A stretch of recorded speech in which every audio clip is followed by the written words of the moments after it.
Good afternoon. Welcome to the Rotary Club of Tulsa. It is my distinct honor. Thank you for standing up, Sheree, but you can sit back down for now. It's my distinct honor to introduce the 2026-2027 president of the Rotary Club of Tulsa, Karen McCannell. Karen McCannell serves as the Chief Operating Officer of TMG, a national architecture firm known for its expertise in retail and ADA consulting. She is skilled at aligning clients' diverse needs with TMG's specialized capabilities and takes great pride in long-standing relationships she has built over her 2 decades with the company. I've known Karen since 2001 when we were both in leadership Tulsa class 28 together. Karen joined TMG 20 years ago as a project manager supporting a national restaurant conversion program. Since then, she's held a variety of leadership roles, including project manager, business development, marketing, HR manager, director of business development, before she stepped into the role of being the COO in 2022. Karen's deeply committed to community service and volunteers with Revitalize T-Town, New View, Oklahoma, Tulsa Changemakers, AIA, Eastern Oklahoma, and the Rotary Club of Tulsa. She also serves as the Canadian ambassador to Canada for the U.S. JCI Senate.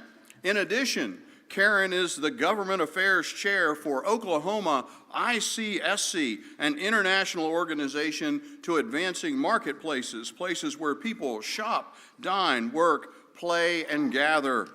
Her past leadership roles include serving as president of the board for the Margaret Hudson Program and as past president of Leadership Tulsa, past president of the Oklahoma JCs, and past president of the Oklahoma JCI Senate.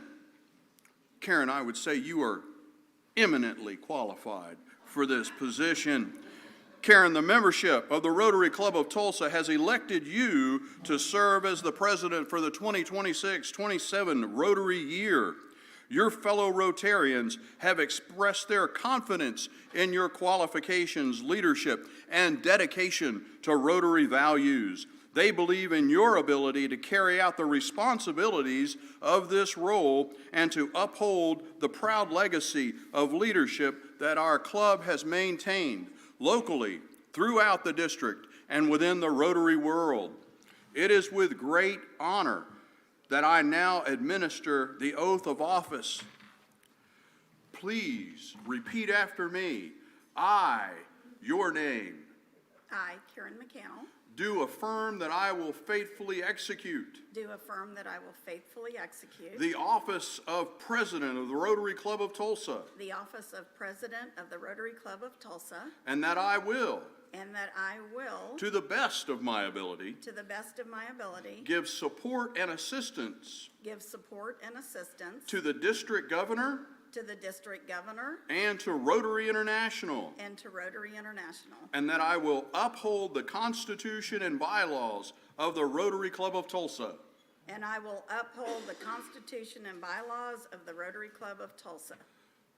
Ladies and gentlemen, it is my privilege to introduce the 113th president of the Rotary Club of Tulsa, Karen McCannell.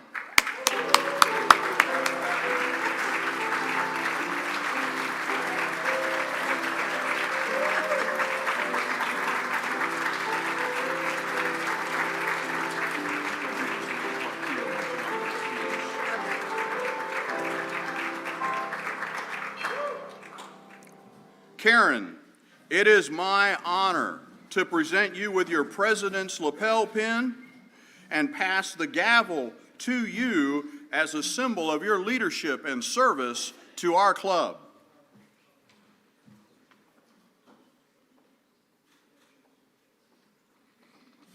Thank you. And just like that,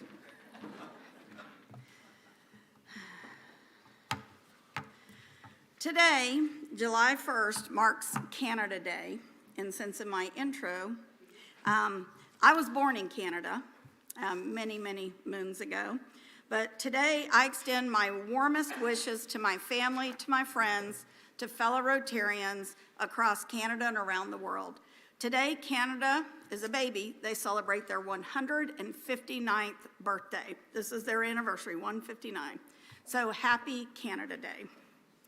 Today, to begin today's program, past President Corey Nickerson will deliver the invocation, followed by guest introductions from President-elect DJ Morrow Ingram. President Karen, a point of order. The bell ain't been rung yet. Oh, shoot. Find me. Who find? The guy in the yellow suit. Call to order. Thank you, Corey.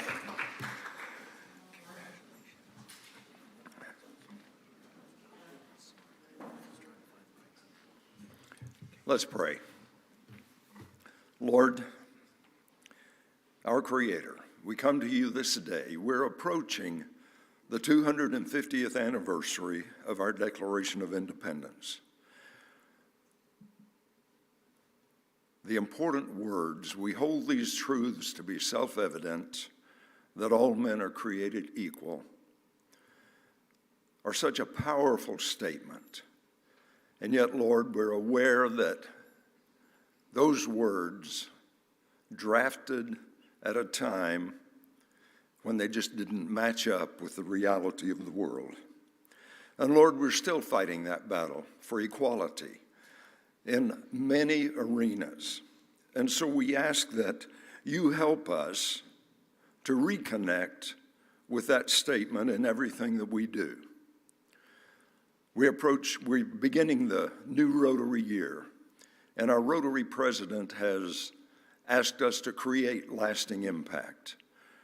So as we use the creativity you put within us to solve problems, to help people, to commit ourselves to community, we ask that you would help us to remember the words of the Declaration of Independence. Knowing that all people are created equal in your sight, help us to live that out in our walk. In your name we pray, in humility and gratitude. Amen. Join me in the pledge, will you? I pledge allegiance to the flag of the United States of America and to the republic for which it stands, one nation under God, indivisible, with liberty and justice for all. You may be seated. And Karen, you may have just done the most profound thing in Rotary history. You just relegated Carl Vinson to past president.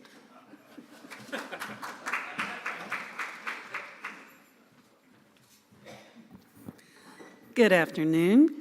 Good afternoon, President Karen. It's fun to say that. Welcome to the first meeting of our Rotary New Year. I'm going to introduce our guests, and I ask that you stand with your host Rotarian, and let's hold our applause until all have been introduced.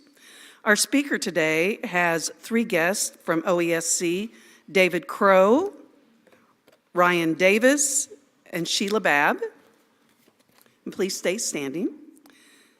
Phil Viles has two guests from the Collins College of Business at the University of Tulsa: Rory Snyder and Toby Joplin. And Isaiah Wright has with him today Liz Brolick with Pro Recruiters. Then we also have two pending members: Diana Denny, who is a gift of Tiffany Egdorf, and Jenny Fite. Please give them a round of applause.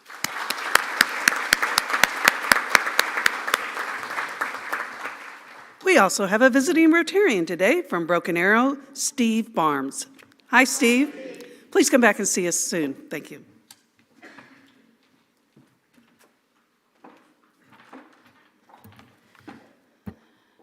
Corey, you watching? Is there anything else I need to do before I? Okay. So now it is my extreme honor to introduce the 2026-2027 leadership team. And as I call your name, if you would please come and stand to the front of the stage. And let's applause when they all get up here. Carl Vincent, immediate past president. Almost made it to the coffee. Almost made it to the coffee. Barney James, chairman of the board. DJ Morrow Ingram, president-elect. David Bryant, secretary-treasurer. Dylan Harden, budget chair. Kenny Brown, sergeant-at-arms. Ashley Kutchell, club and vocational service director. Shanna Vollmer, community service director. Eric Ortega, international service director. Julie Rettinger, membership service director. Rob Jones, youth service director. Jerry Stamper, director at large. Joe Moore, director at large. And Hannibal B. Johnson, long-range planning chair. This is our officers for 26-27.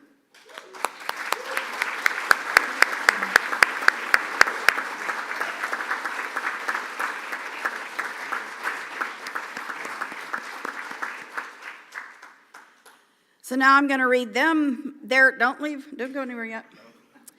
You have been chosen to serve in key leadership roles within the Rotary Club of Tulsa, an expression of the high regard and confidence your fellow Rotarians have in each of you. Will you commit to fulfilling the responsibilities of your offices to the best of your ability in accordance with the Constitution and bylaws of the Rotary Club of Tulsa? Your response is, I will. I'd now like to invite all committee chairs and co-chairs, please stand and be recognized if you're a committee chair or a co-chair. Ladies and gentlemen, the leadership team for 26-27.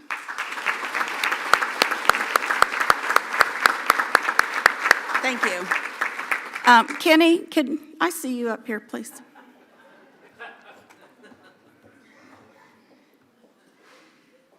I'm sure nobody noticed Kenny walking in today, but here we are.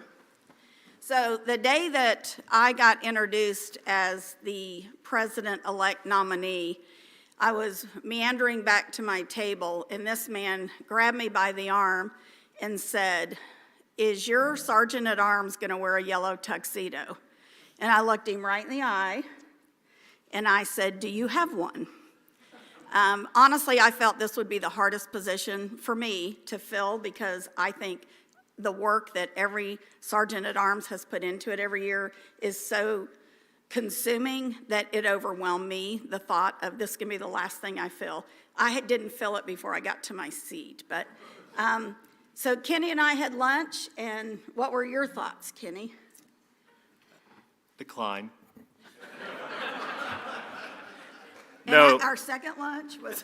The second lunch was better. No, I was, so I have become a huge fan just from afar of the Savannah Bananas, which I'm not sure if everybody in the room knows who they are, but it's a high-level, it's an exhibition team, and they do high-level baseball, but include fast-paced entertainment and comedy, and they wrap it all up into a show. And so the reason for the yellow suit is Jesse Cole, the owner and founder of Savannah Bananas, is really trying to do baseball different. And he's actually a former baseball player himself. And so anyway, it's exciting. Their motto is fans first, which I think coincides really well with our motto is service above self and Rotary. And so I'm excited this year to be able to highlight Rotarians in our club and to raise money for the foundation that goes to support local nonprofits here in the area. So look forward to being your sergeant at arms. Thank you. Thank you.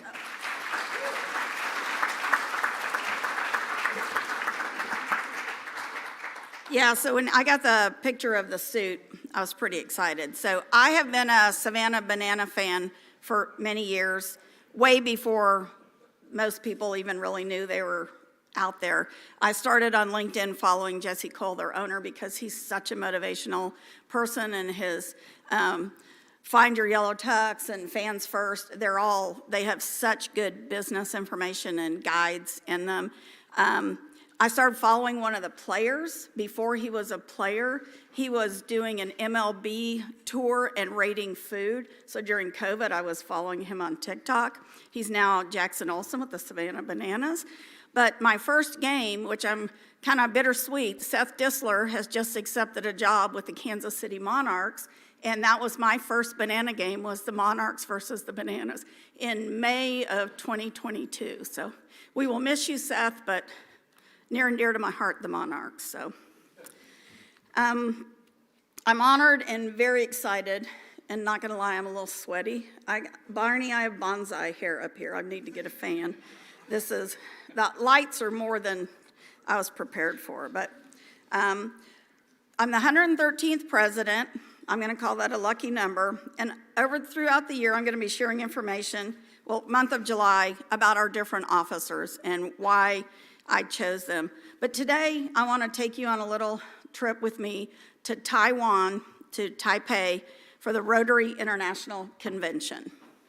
My bonsai hair shows really good in that slide. So, the theme for the convention was just, I don't even know, was the end of, I guess, Unite for Good year with President Francesco. And I took this on my flight from DFW to Tokyo, 13 and a half hours. And I thought it was pretty interesting. I don't know if you can see it, but we crossed the international date line. I was over some things that I had to look up on a map. I don't even know where I was, but I was fascinated. Every time a movie would end, I'd rush back and turn this on my screen so I could see where I was. But 13 and a half hour flight, and then a 4.5 hour flight from Tokyo to Taipei. This is from my hotel room, so thank you, Rotary Club of Tulsa. The picture on the left is the Taipei 101 until, I forget the name of the building in Dubai, but until it was built, this was the tallest building in the world. And the picture on the right is just the view of the mountains, which are just at the edge of the city. And it was rainy season, so it rained almost every day, except the day we left, of course. But this was the clouds just sitting amongst the mountains, and I thought it was just spectacular. This was my first sight when I showed up at the exposition hall, the Welcome to the Rotary International Convention. The first night that we were there, Pam Crawford, past district governor, arranged a group of us from Oklahoma and our district to go on a tour of a night market, the largest night market in Taiwan. It was the Shilin market, and Lee Egdorf was telling everybody we were chillin' and shillin'. And he's got 100 more dad jokes that he could share with you. So these are just a couple of pictures of the amazing sights that we saw in the market. The one on the right was a temple that we were able to go in, and you could light incense pray for love and marriage and work, and I just scooted through there, but it was stunning. This was after 2 hours of sensory overload, and I'm talking sights, I'm talking sounds, I'm talking smells, and I'm talking people. But it was an amazing evening, and I was glad to experience with my Rotary friends. One night, my friend Kathy, who is not a Rotarian, she traveled with me. She and I signed up on one of the side cultural events, and we went to the Taiwanese opera. Now, I don't go to opera in Tulsa, and I'm sorry, Scott, my apologies. But I will tell you, I laughed, I teared, I tapped my toe to the music, and I have no idea what was happening. The main character at the end, just so you know, I didn't steal this, at the end, they said, pull out your cameras and take pictures as we're doing curtain call. But the person in the gray or white, as it appears, that's a female. So I couldn't follow the characters because a lot of the male leads were played by females, so I couldn't tell who was who, plus the language barrier. This was at the House of Friendship, and on the picture on the left, that's the General Secretary and CEO of Rotary International, John Huco. And I went up to him because the year before in Calgary, I was so impressed with his speech that he gave at the general session. And he said, well, no pressure, but I will tell you his speech this year was amazing, and I will be sharing more with you guys about that throughout the month and probably the year. It was amazing. And on the right, Pam Crawford and I met up with Michael Skates. Michael is the president of Southside, Tulsa Rotary Club. And he was there, we saw him, I have him in a picture, but that's about the only time we saw him, other than he'd show up on our WhatsApp occasionally. He was an independent little cuss. So Tiffany arranged a great night in a private dining room in our hotel. I stayed at a courtyard, and there's no courtyard in the United States that can compare to this courtyard in Taipei. But we had a private dining room, and we had members of Oklahoma Rotary that joined us. And so Tiffany, thank you for arranging that special night. Did I tap it? It's buzzing. So on the picture on the left, this was kind of interesting. This was the general session, and this gentleman on the left and his daughter, his name is Tommy Kelleher, and his daughter Kate. I was picked them up. I was on 17, they were on 14, and I picked them up in the elevator. I didn't pick them up, the elevator stopped, they got on. And we just started talking, and of course, Rotarians, we could spot each other. And I realized I didn't have my badge. Well, you can't go in anything because they scan your badge. So I had to go back up, but before I left, I said, hey, I'm going over, I'm taxiing. Would you like to ride with me? And they go, sure. I met him for like 2 minutes in the elevator. So anyway, Tommy Kelleher is now the president of Raleigh, North Carolina Rotary Club. And if you are not aware, Charles Edwards, who is a member of our club, is a past president of the Raleigh Club. So I was pretty excited. We were sending Charles pictures of us and having a great time. And so fun to casually meet people that you bond with now for life. The picture on the right was probably one of the most inspiring non-Rotary things that happened to me while I was there. And this is, if you don't recognize her, not sure what rock you've been under, but her name is Malala Yousafzai. She's a Pakistani female education activist and the youngest Nobel Peace Prize winner in history. She was 17 when she was awarded it for her education activism. And at age 11 in Pakistan, women were never allowed to continue school, and she fought that. And at age 15, she was nearly assassinated by the Taliban, but we're very happy, and I think she said 30-some surgeries later, she's an Oxford grad and still doing amazing things, and one of the most beautiful people I have ever met. I didn't meet her, but she's my buddy now, so I'm gonna say we met her. I had to. My stomach was killing me. And Kathy noticed in the Uber from the airport that there was a Texas Roadhouse like 2 blocks from our hotel. So on our next to the last night, I went in, and we had just a very lovely, I don't eat at chains when I travel, but in Taiwan I ate at a chain. Now on the left, you probably can't see it, but I was coming out of the restroom and they had their employee names, and it's like Pinky and Tex and Viv, and I thought, I love that they embraced the Texas Roadhouse culture.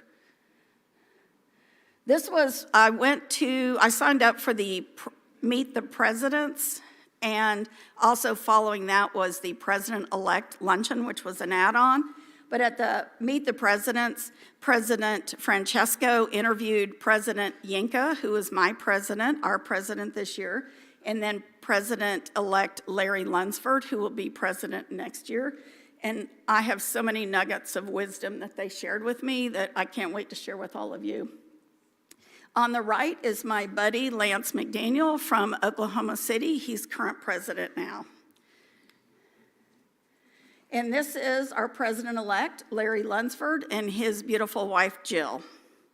And again, August 5th, Larry will be presenting to our club, so we're very excited to have him.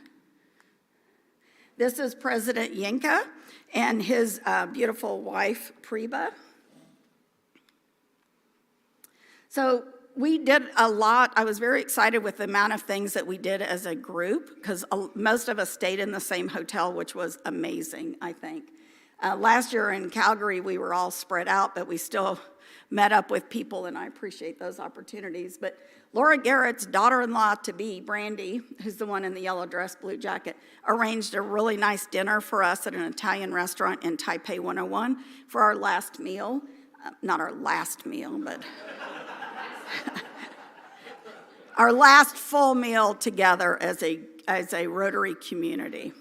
But we had a great time, and it was good fellowship. And this was my last day there, and my friend Kathy and I had gone touring, and we got caught in a monsoon. But the problem was, it came across my watch as an alert in Chinese. So I said, we're being alerted, but I don't know if someone's been abducted or if what's going on. And then a few minutes later, followed it with English, and it was severe heavy rains, and it was over my ankles. It was a lot. And so we went to Taipei 101, which was our goal. We'd saved it to the last day because every day it was so cloudy to hopefully see something. And as we got to the 89th floor, the sun came out. I have some pictures with rainbows. They didn't turn out quite as well, but they're good up here. But I thought this was an amazing shot of Taiwan. So I just want to thank the Rotary Club of Tulsa for giving me the opportunity to represent you and travel to Taiwan. It was an incredible experience filled with learning, cultural exchange, meaningful connections. I'm deeply grateful for your support and confidence in me, and in the weeks ahead, I look forward to sharing some of the insights, experience, and ideas that I gained during the trip, along with ways that we can apply what I learned, to strengthen and enrich our club. So thank you for that.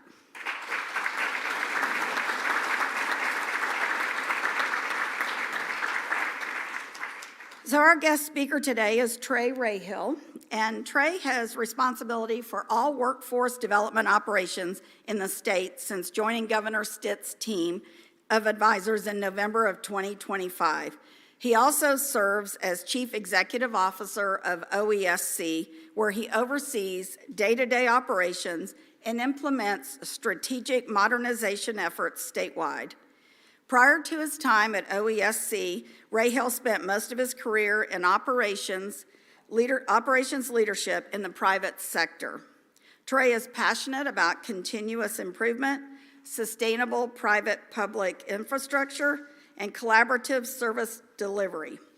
Evidence of these passions can be seen through his contributions leading various government task force and committees, community organizations, including serving as past president of the Oklahoma Medical Group Management Association, current board member of Leadership Oklahoma, and past board chair of Oklahoma Messages Project.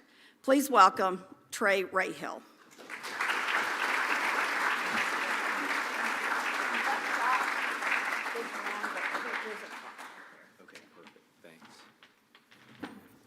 Good afternoon. Thank you so much for having me, and congratulations on your new presidency. Day one? Day one. I'm excited to be here. Okay.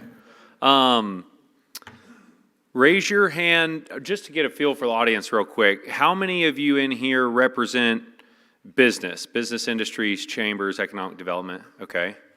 How many of you represent government programs like me? Okay. Well, that's good.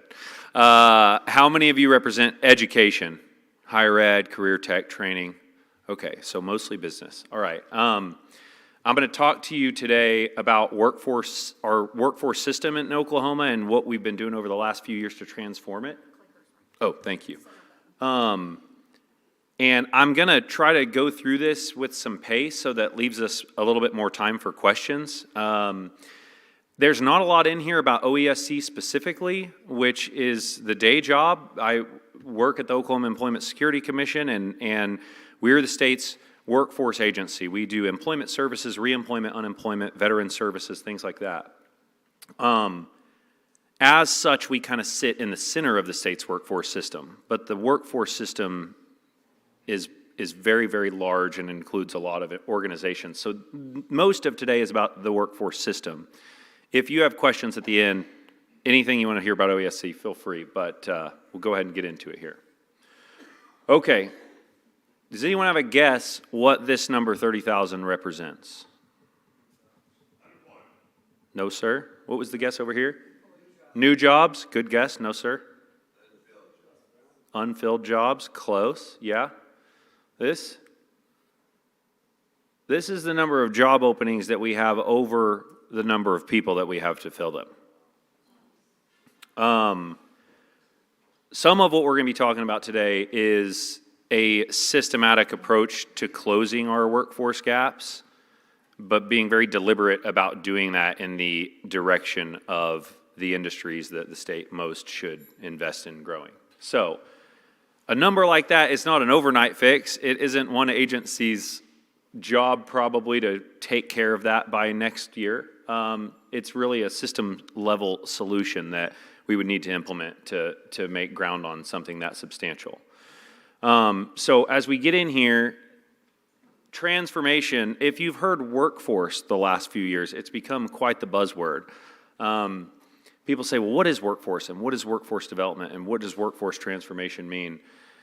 I would shuck most of your assumed kind of definitions for these things. What we're looking at when we're talking about a workforce system is really a supply chain. It's the reason I said good when it's mostly business individuals in here is most folks work in the business community can understand supply chain, but that is not how a lot of government operations function. So getting to a place where we participate together in more of a supply chain is an undertaking, to say the least. It's taken us a few years to get here, but we'll report on some exciting things happening.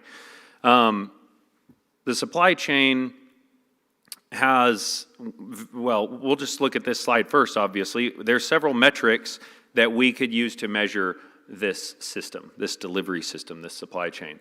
There's, of course, several challenges that we know about. There's going to be a lot of things on these slides. I don't expect you to read them all or memorize them. There won't be a pop quiz. I can share these, so if you want to have them, you can have them. But in the interest of time, our workforce system encompasses a lot of different stakeholders, and I put components there because it's sometimes easier to think of components fitting into an equation. These are not exhaustive lists, but you can see there's a lot of folks on the education side, on the different state agency side, or in our legislature, our state leaders, our governor's office.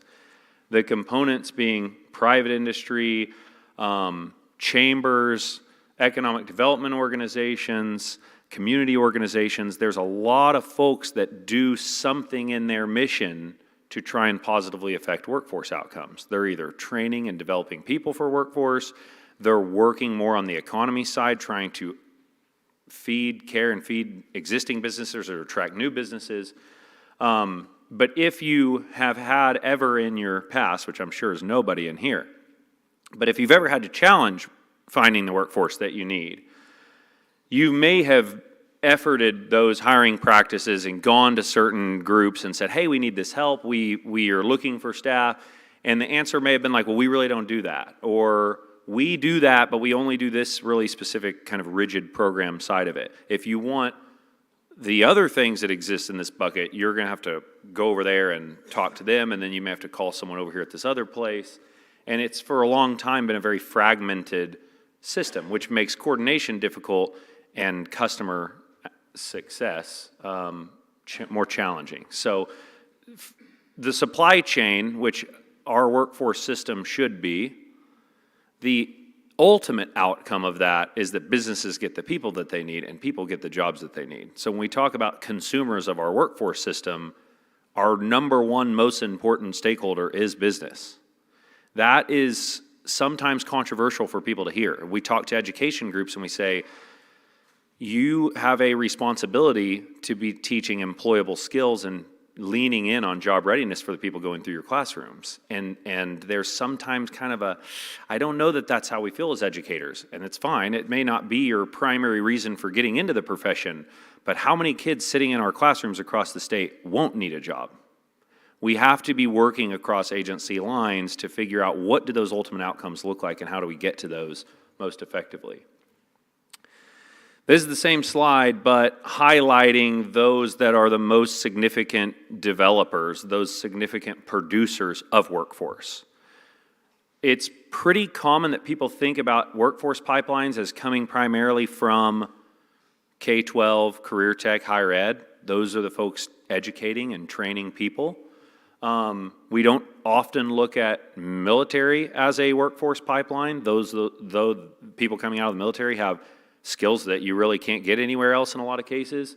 But the top one there on the right column is private business. And when we talk about workforce solutions, inside government, you don't see, I haven't seen near as much as I would like to, really meaningful connections between the institutions that produce and develop these things and those end consumers that, oh, by the way, are also the largest producers of workforce too. Because a lot of times you get people coming out of high school, coming out of a career tech, coming out of college, a lot of their professional development is still ahead of them in the working world. I'm sure you all know that. If I asked you to raise your hands if you're doing exactly what you went to school for, it wouldn't be everyone in the room that would raise their hands. So what happens to someone once they get into the workforce is quite a learning journey just in itself. And when we have opportunities to work across industry or within industry, we can be a lot more deliberate in sourcing the right workforce talent.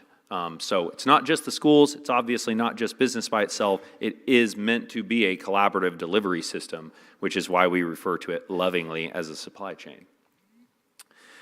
Okay, I'll tell you just a bit about, now we kind of have a basis of what we're talking about. We have been working for the last few years, really more heavily over the last 2 years, to redesign our workforce system. You may or may not know this, but the workforce system that you have, and when I say workforce system, when most people are looking for the workforce system, they're thinking about OESC. They're in some specific programmatic cases looking at like DRS or DHS, but they're trying to find who is training people, who is developing people, and who's plugging them into work. So it's like OESC, Commerce, a few other human service kinds of agencies, and schools. To put together a delivery system that is locally owned and operated, there has to be a gathering of the institutions that do this work that have the biggest impact on these workforce pipelines. So you obviously have the schools and those agencies, but there's a lot of other partners who are similarly missioned in this same work getting done. A lot of community organizations. Goodwill is a good example. They've been a great partner throughout our work over the last few years. Several have it within their mission to see people reach self-sufficiency, contribute in their local economy, and get themselves off of a position of need of government resources, and rather they're participating in the economy, sustaining their own household, and contributing to the economic growth of their area.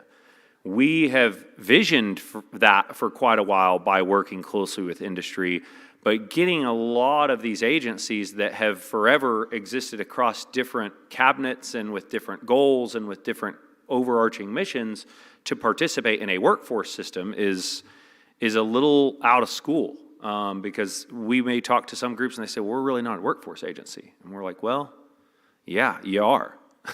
You may do rehabilitation services, but it's to assist people in the workplace, getting to work, being treated fairly in work.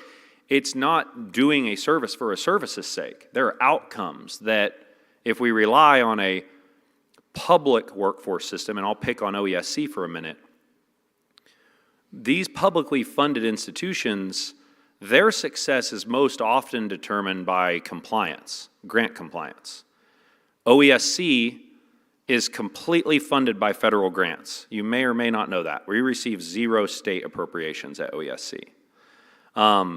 That means the feds write the checks, they've got the program designs, and they probably don't know as much as you do in this room about what your local businesses need from these programs.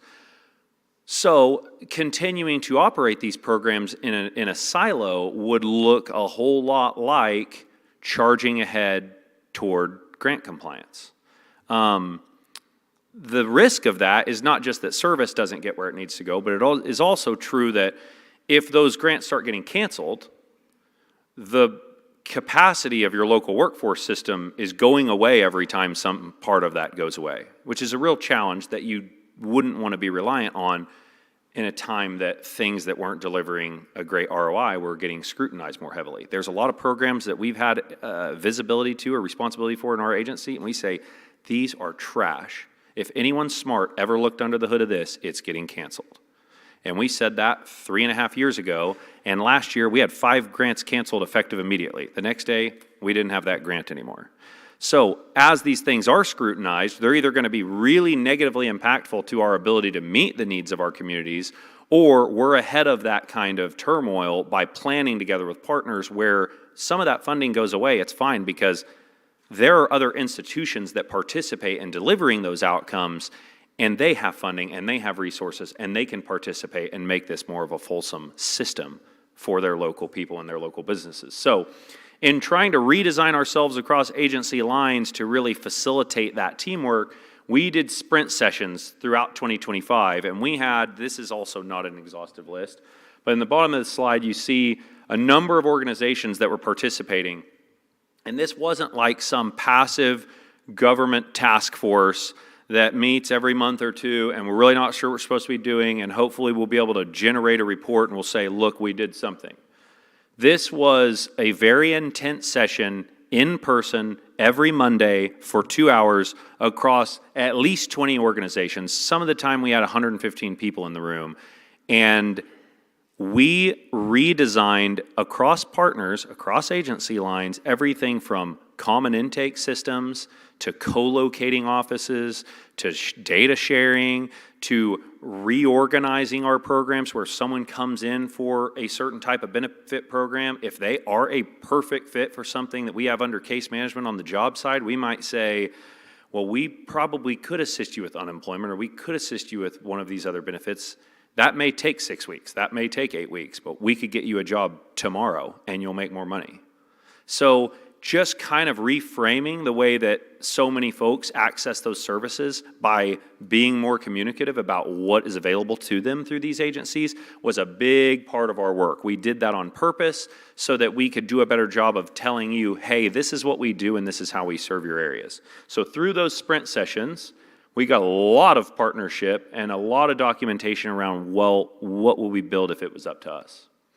One of the things that came out of that is a statewide menu of services. This one here, again, you don't have to read it all. I know there's a ton of stuff on these slides. It's meant to just kind of interest you in looking at these slides later if you're wondering what is available to you in your area. But this is our statewide menu of services for employers, and this is not exhaustive. We have one of these for job seekers. We have one of these for veterans. When you work across agency lines to serve folks through more of a continuum of services, you're able to be a lot more deliberate and say, well, what do you need? We may have a program for that. And we're not talking about just like tax credits and incentives. These things are in a lot of cases providing free staffing pipelines. We're a staffing agency at the end of the day. That's what a workforce agency should be. And when we were working in partnership with so many others, we have a lot better idea of what those local needs are and where the system might fall short of needing them. And then we understand where the gaps are and we can go to work on those gaps. So one thing get out partnership is a menu like this. And by the way, what else came out of the sprint sessions was across agencies, several voted to say, well, where would we stand up pilots? If we wanted to co-locate, close our offices and move in together, where would we do that? And what staff would go to that? And so we voted across several partners, and we are now working on, I believe, our 4th co-located pilot site that's standing up. There's 2 in Oklahoma City. There's 1 standing up in Lawton, 1 in Enid, 1 in McAllister. We would love to do one of these in Tulsa. Tulsa is a perfect place for this. It's been very challenging to find the right real estate for this, but Tulsa is perfect for this. Where do you access the services from the last slide? We operate 27 job centers across the state. We also have 4 mobile units where if there is a disaster-torn area, some tornado comes through and interrupts someone's ability to operate, it rips the roof off a business, or a bunch of people are displaced temporarily, we have mobile units where we can go and kind of meet people where they are and host hiring events and case manage those employers and make sure that if there's employees that are going to be disrupted, we can get them to work in that gap period. If there's employers that say, oh my gosh, I need a ton of staff, we're about to open and we need 100 more staff, We have very specific tailored hiring processes that we do for organizations, and I could bore you for the rest of the time with how many times our office has rolled out, hired 90 people for an office before they're even open, trained them inside our facility and had them ready to go because that business didn't have their facility ready yet. So we can do that in any of these places. As this workforce transformation continues to move forward, there will be a lot more pins on this because we're already right now moving offices in with local chambers and economic development organizations. We're moving office staff into career tech campuses.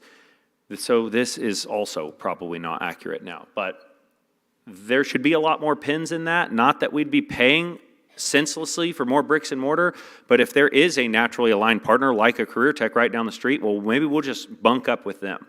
And that is one way that we can be a little bit more connected and coordinated to provide services to you, but also at the same time decreasing the overhead that it takes to run our organization. Okay, another example of what you get by working in partnership. We won the $6 million grant last year. This was a competitive grant that 44 states applied for. Only 13 states got it. We were one of them. We got more money than Texas. Texas, if you're involved in business, economic development, chamber work, you probably already know that Texas is an aspirational goal to Oklahoma. We're not really even their little brother yet. They have a tremendous GDP. They have tons and tons of industry. I don't want to live there because that orange color is hideous and they suck. But they do a great job when it comes to business and economic development. So, we got more money from them in a competitive grant that the vast majority of states were told no to. That represents a vote of confidence in a system that we have been annoying the federal government about. This is how we're doing it. This is how we want to do it. Your programs are bad. Let us have some flexibility. Let us change things. So when we're awarded that, it says, we think these dollars are going to go far because we don't see you going through some of the same pitfalls in programming now. We'd like to invest in the states that are really leaning forward. So this Oklahoma Talent Accelerator, the grant we drew down enabled us to build the Oklahoma Talent Accelerator. What that is, that $6 million grant, 90% of that goes straight to employers to upskill their existing employees. Or, hey, I just passed on this person because they didn't have this certification. I loved them. I wanted to hire them, but they didn't have what I needed. Well, you can go hire that person now, and we have a means to fund their training, reimbursement-based, but we can fund training up to $12,500 per employee in this program. 3 years of performance, we'll use it up as fast as we can.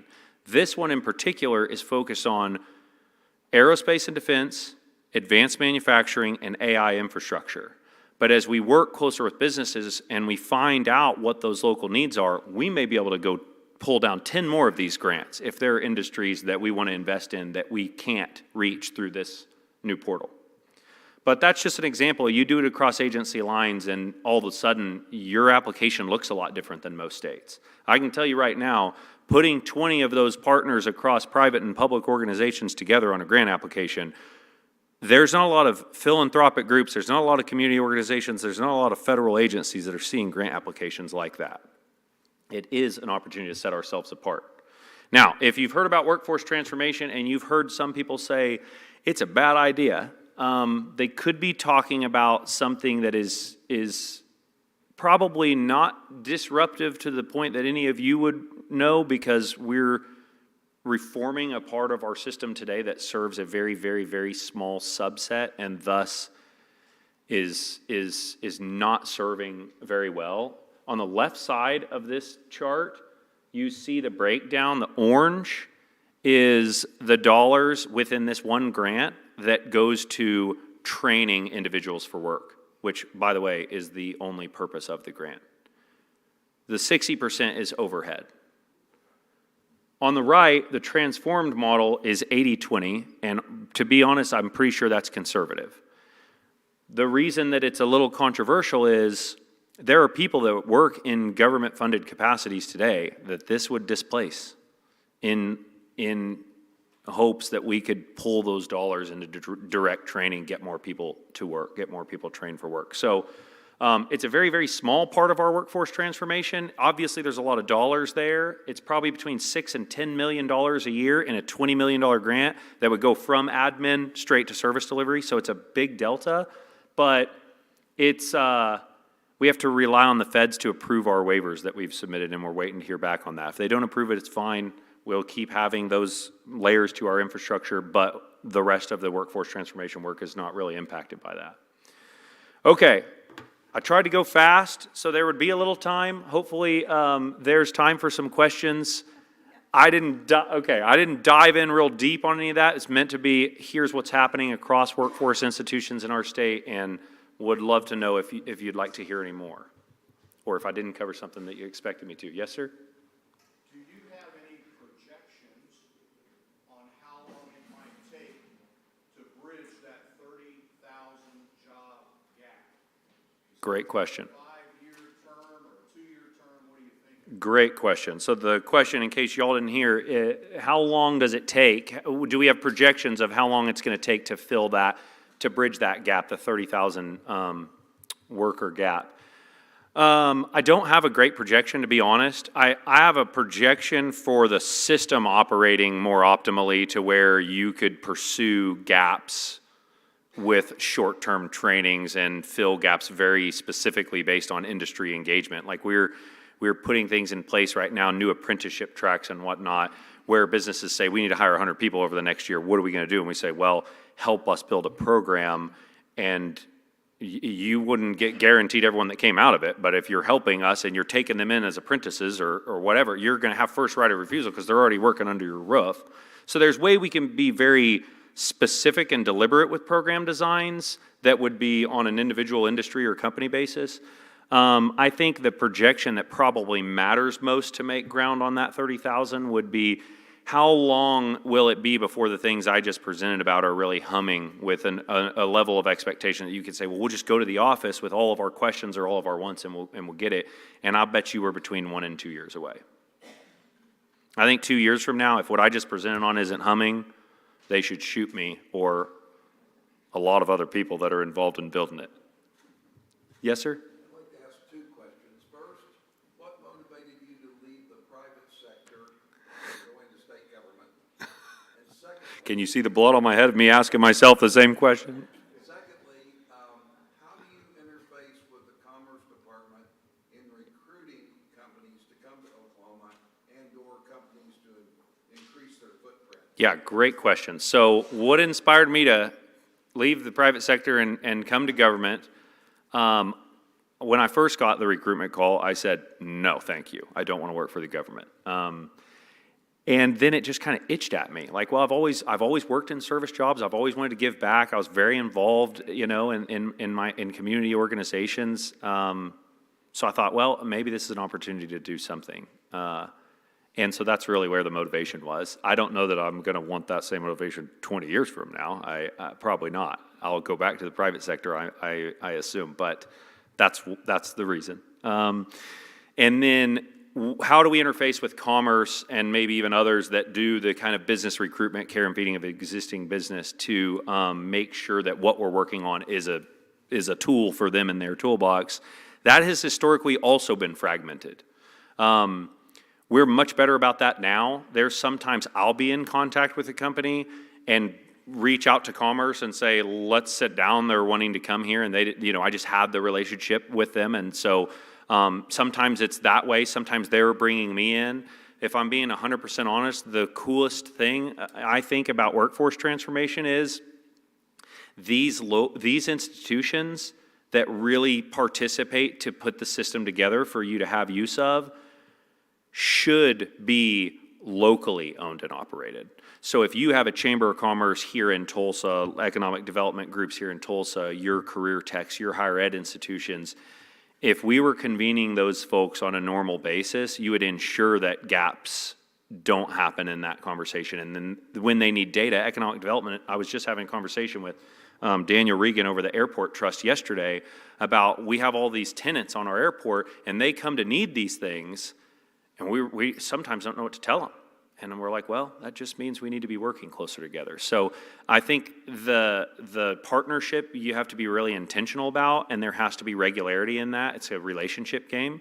But it has gotten a lot stronger over the last couple of years. They've been involved in this. I've added commerce DHS, Career Tech. I've reached into other cabinets and I said, guess what? You're in the workforce cabinet. And they're like, we have a cabinet. I'm like, well, congratulations, you now have two. So some of it is just let's work together by choice, and people have been great about that. That's been a really, I dog it from the government standpoint, but really there's been a lot of participation to close those gaps like what you're asking about. You may be at time. I can stay. I planned to stay longer if there were other questions, so happy to do that. But thank you again for your time, and if you've got questions, we'll be here.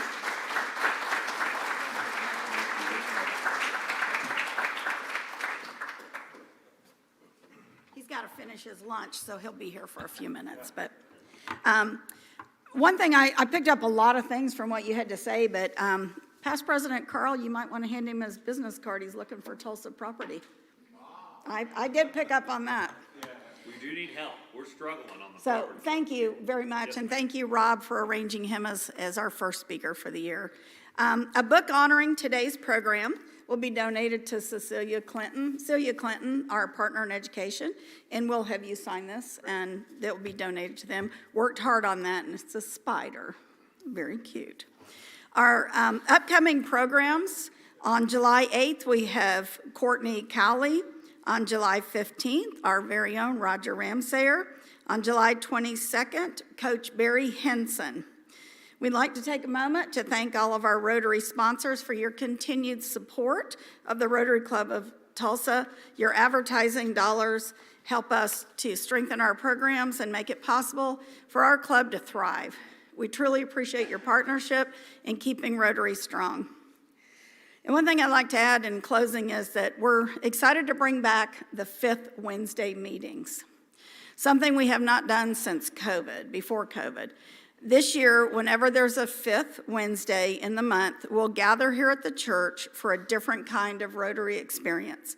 Instead of a guest speaker, these meetings will focus on committee work, fellowship, hands-on service projects. It'll be a brown bag lunch, giving us an opportunity to roll up our sleeves, collaborate, and advance the important work of our club. We'll share more details before our first 5th Wednesday, which will be July 29th. Thank you all for being here today as we kick off a new Rotary year. President Yinka is encouraging each of us to create lasting impact globally within our communities and especially within ourselves. By serving together, building relationships, and embracing new opportunities, we can make a meaningful difference. Let's make this a fantastic year for our club and community, and see you next week. Don't forget, sign-ups for committees is at the back of the room. We are adjourned.